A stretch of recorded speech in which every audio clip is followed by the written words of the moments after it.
Yeah, when I see across the atlas, my heart bleeds on this canvas. So we map the plan out to bring healing for this cancer. Tunnel vision focus, seeing the broken and the hopeless. There's healing in this music, cause God spoke, we wrote this. I've got courage, I'm not stopping, I'm not... Hi, my name is Samir Deokuliar. I live in Delhi, and I want to share with you a little bit on contextualizing the gospel in India. Now, I'm coming from a place of having made a lot of mistakes myself, and I think our nation has made a lot of mistakes. Christians throughout history have made a lot of mistakes on how do we actually make the gospel relevant to our nation. Now, let's try and understand what contextualizing is. The word contextualizing means to weave together. And it's a beautiful picture for us to just see how Jesus Christ left heaven, came on the earth, incarnated himself, and there was this weaving the gospel story into mankind. And that's what we got to get hold of. It's beautiful to know that Jesus modeled that for us. And whenever we bring the good news to people, we are really weaving the story of Jesus into the lives of people.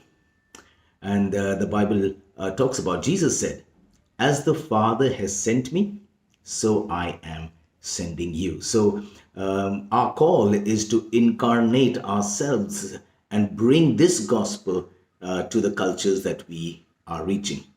And the reality is that we have struggled big time over the years, and it's a constant learning. It's been a fascinating learning for me as well to try and figure out how to make this gospel relevant. Now, let me tell you something about India. It's a hugely diverse country. Actually, India is a nation of nations. There are 29 states in India, and each state has its own language, own food habits, own dress code, and the cultures are just so different from each state.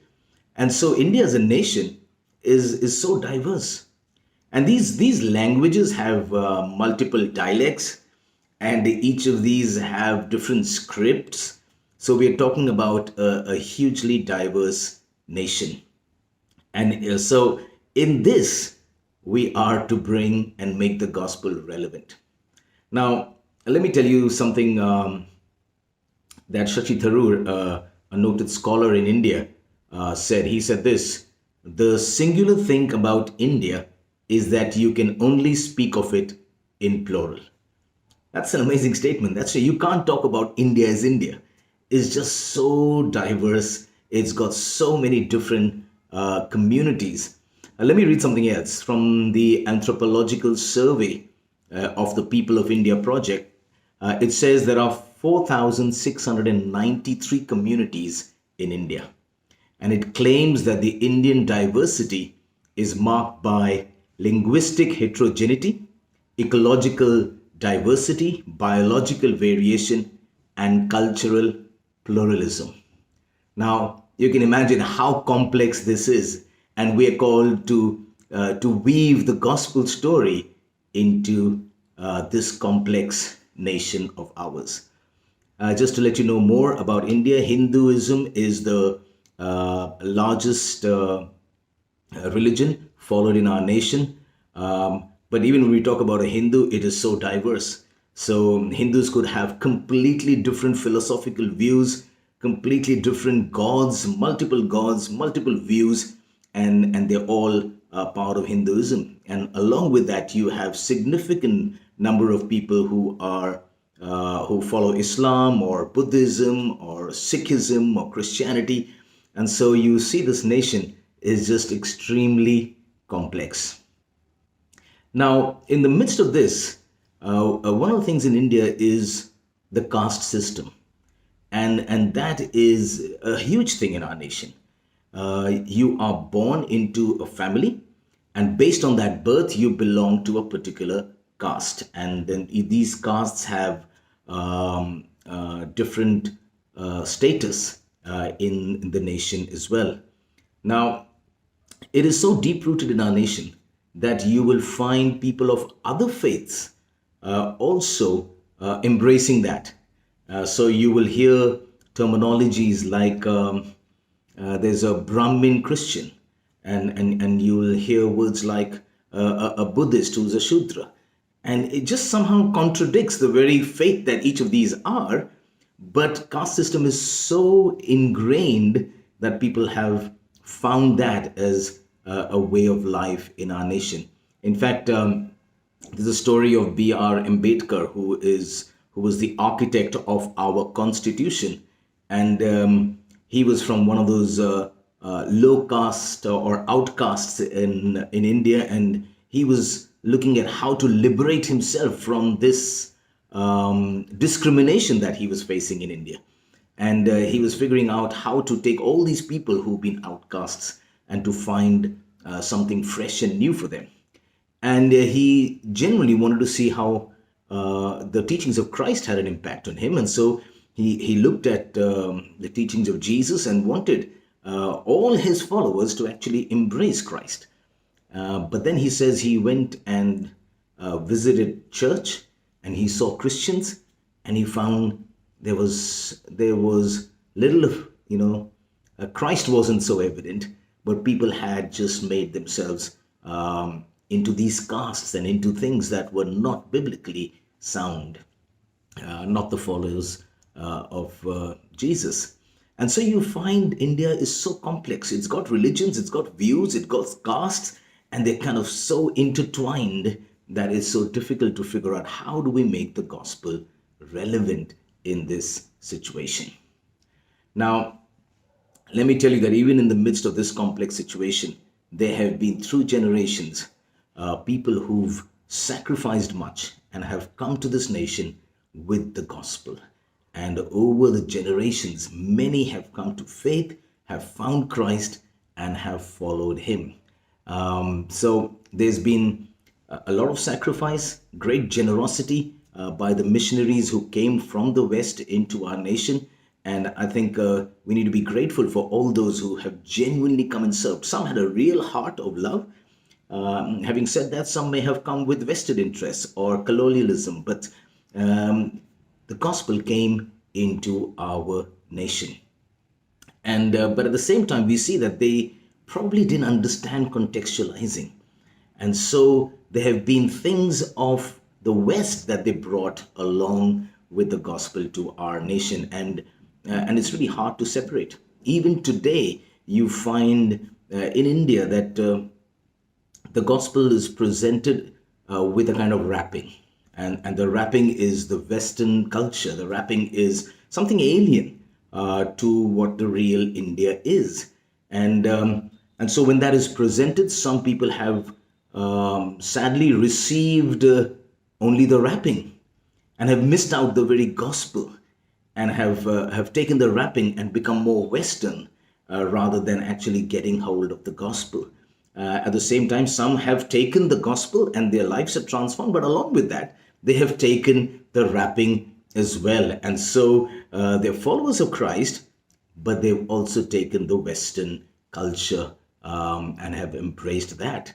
And so it's been very hard to see that separation throughout history. Many of the people have also seen that and have tried to make some changes. Now, let me tell you in terms of even rituals and things like that in India. Language. English is somehow considered a superior language to the others. It's because Christianity and people who followed Christ came in with that language. You look at weddings, you look at wedding ceremonies, you look at how easily the wedding ring has become a mark of the wedding symbol in India. And sometimes the other symbols of India are looked down upon or say, hey, that's not the real symbol. This is the real symbol. But that's really strange that we've just taken a symbol from the West and made that as something as though it's more biblical. You look at the bride wearing a white gown. It would say, hey, that's Christian if a white gown is worn by the bride. but that's got nothing to do with the Bible. It's just the Western culture. And so we just find that it's been hard for Christians to dissociate themselves from the Western influence. Again, you look at the tradition of men and women sitting separately at meetings. The West would see that that is so strange. Why would you do that? And yet, they've not been able to probably see that's just a meeting and that's just the culture. That's the way some of the people in the villages and towns of India feel more comfortable about doing that. But we've made that a major issue. Let's look at another thing, systematic theology. And we said, okay, systematic theology is the way the West thinks and has then brought the Bible and made the Bible into systems and say, okay, this is the way you theologically train people in our nation. But the majority of Indians are oral learners. They are not the kind the West learns. But we haven't been able to see that as a difference. Let me give you an example. In the West, you would find people could write down a recipe in great detail, this many grams of this or salt and how much of which ingredient you need to put, and it's a nicely written recipe. And you take that recipe and you give it to an oral learner in India, he or she will struggle to make that dish because that's not the way he learns. But you meet this oral learner and you just speak and you give instructions and say, okay, put this much salt and put this ingredient and then stir it like this, and you just explain it verbally, he will get it. And he'll make an absolutely brilliant dish. So he's pretty intelligent and he can deliver, but he's just that he learns differently. Now, that is again something that we will. So, okay, how do we do biblical training? And everybody's trying to say, okay, let's get theologically sound. But we can actually get theologically sound without importing just the systematic theology way of bringing the truth to the people. So in multiple areas, in different ways, I've seen that understanding the culture has been a difficult thing. And the wrappings of the Western culture is something that we Christians in India have found it so hard to let go of. Let me give you another example. When someone from another faith comes to Christ in India, a couple of questions get thrown at him. One of them is, oh, so now are you going to start wearing Western clothes? Or are you going to start eating beef now? Or are you now going to change your name? And these kind of questions, or have you just been given money so that you just change the way you are? And those questions get thrown at people who put their faith in Jesus. Now, those are real things. And historically, that's what's happened. Historically, we've seen many people who put their faith in Jesus years ago, maybe 100 years ago, they did change their names. And that's where you will have people in India who are David or John, or and they did change their way they dress as well, because they found it hard to let go of the wrapping. And so the faith gets so easily linked up to the culture. And that's been something that the Indians have also reacted to. I think most Indians would love Jesus and would love his teachings and would find it amazing to see him. But what causes them to react to Christianity is not Jesus. It is how the Christians have embraced Westernism rather than stayed in their own culture and followed Jesus Christ. And I think that is something that you and I need to understand in whichever culture we're in, but especially for us in India to be able to see, hey, how can I make the gospel relevant without the wrapping of the West?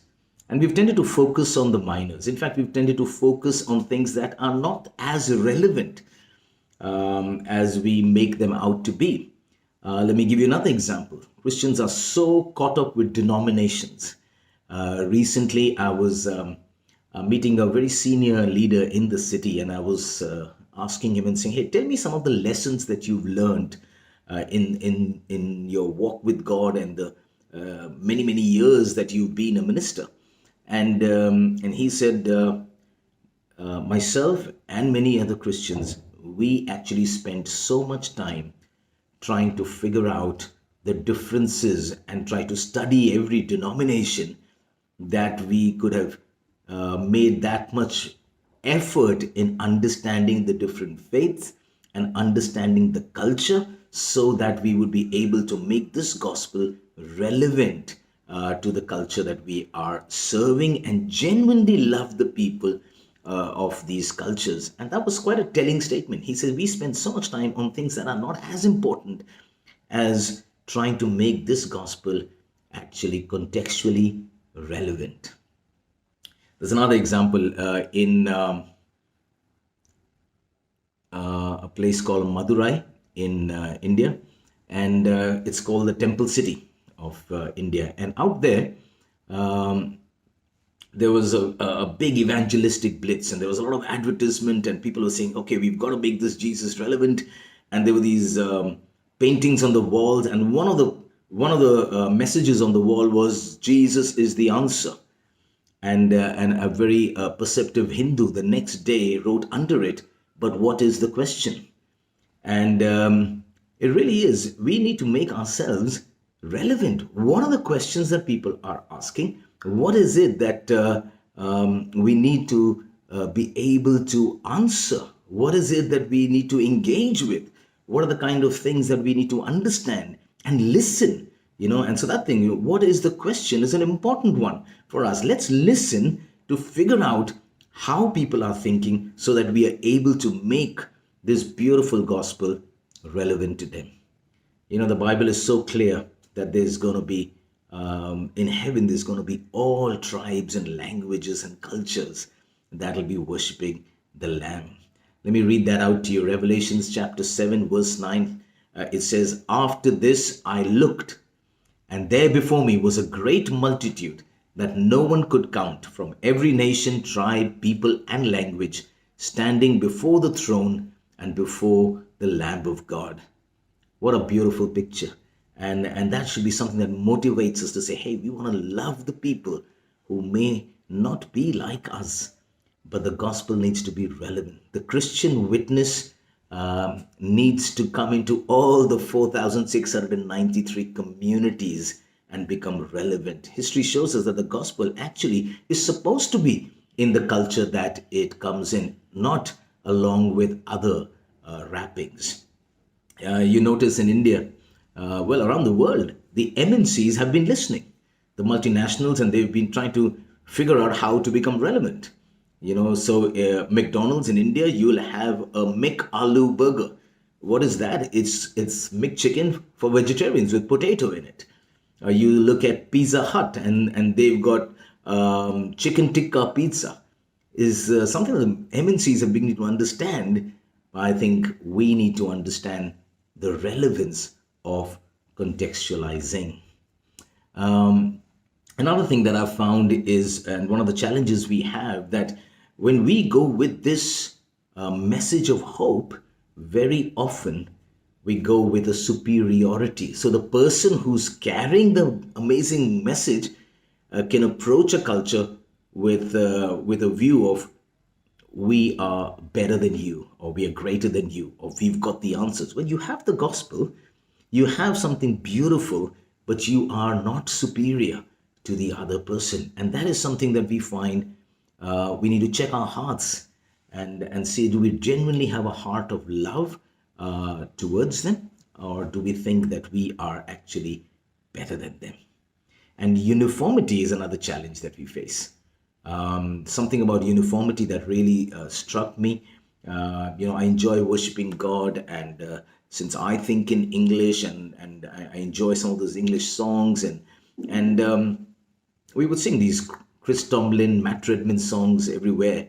But what I found is I would go to any nation and I could actually close my eyes, and it's the same thing. The pattern of the meetings were the same, the songs are the same, the language is the same. And I was saying, hey, I know we're living in these globalized days that every city is closer to another global city than the culture of their own country. But it was quite amazing that we have not been able to see difference when we are in different cultures.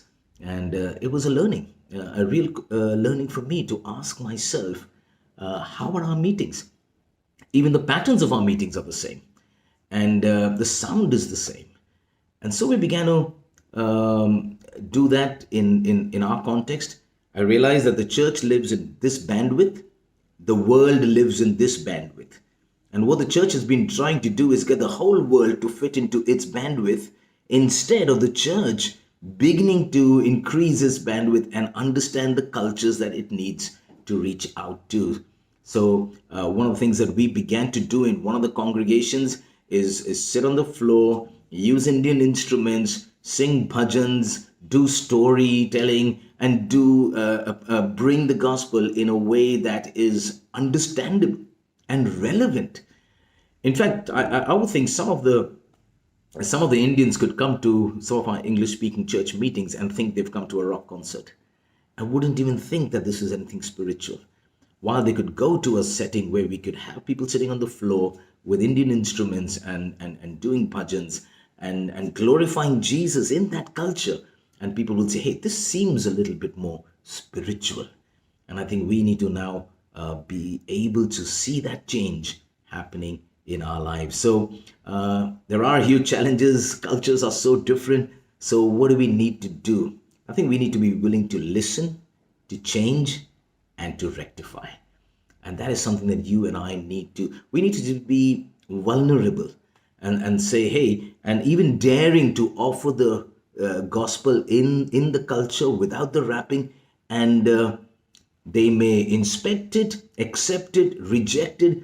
But we should be just open for that and say, and believe that the gospel in itself can bring about transformation in their lives and within their own culture. So let's keep the main thing. That's what I feel we need to do. We need to keep the main thing, and not make other things major. Love is our motivation, and love is what we need to be doing in whichever culture we are reaching out to. John 13:34 says, a new command I give you, love one another as I have loved you. So you must love one another. And by this, everyone will know that you are my disciples if you love one another. And sometimes we make these cultures as barriers to actually love the people that we are reaching out to. We talk about being tolerant. I think a time has come that we will not just be tolerant, but we'll be accepting of the different cultures. And then we will then be able to contextualize the gospel in a known way. Now, we need to understand that contextualizing is unavoidable and good, but contextualizing is something that is not to be comfortable. Contextualizing is not for comfort, but for clarity. Because you and I know that the gospel itself is not for comfort. In fact, the gospel is a stumbling block for some. All we need to do is not make our customs and cultural understandings to be a stumbling block, but allow the cross to be the only stumbling block. Because what Jesus has done will still be, the message of the cross will still be an offense for fallen humanity. The message of the cross will still be something that is offensive and a stumbling block for a sinful man. And that is something where the Bible draws a line, we draw a line. But let's be those who are willing to listen and engage and not make the culture as a barrier to bring the gospel into the lives of people. So I trust this is helpful, and you could begin to maybe ask questions in your own culture and to figure out how are you being relevant and bringing the gospel, the pure gospel, without its wrappings to the people that you are loving and serving. God bless.